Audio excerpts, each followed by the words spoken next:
Alright, so we're going to do a second example from section 4.4 just to make sure that everyone understands how this works. This is our system right here. And I have already taken those and written them in matrix form, again taking the coefficients from each from each variable in each line, and writing them here in the matrix. Okay? So again, our goal is to get this first column with a single 1 in the first row and zeros everywhere else. So I'm actually going to start by doing row 1 minus row 3 because it's a nice simple calculation. Okay?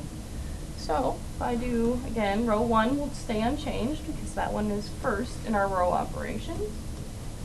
I'm not doing anything to row 2 yet, so that is also staying the same.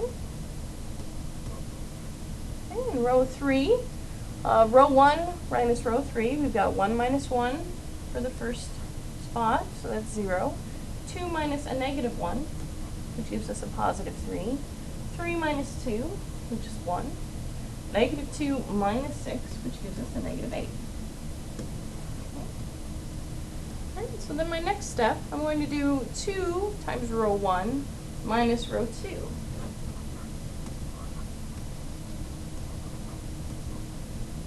Again, I like writing my multiples up here. 2 times row 1 would give us 2, 4, 6, and negative 4.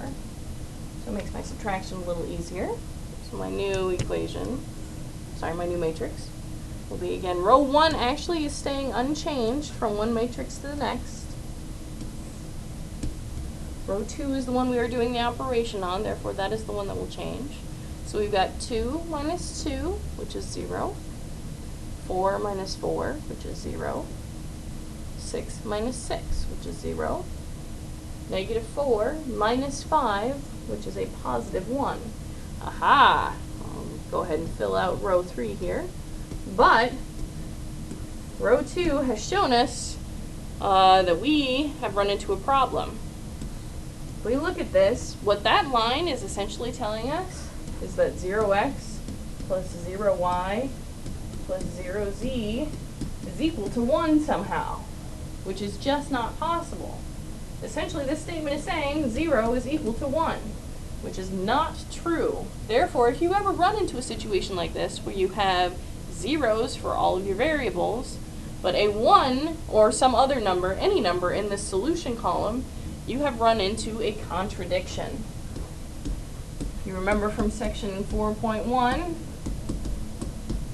that means this system does not have a solution. Okay? Another situation that you could run into, hypothetically, is something like this. Again, this is not the case for this particular matrix, but if you run into something like this, what this line is now telling you is that 0 equals 0, which is true and will always be true. Therefore, if you run into that, you run into an identity matrix. Okay?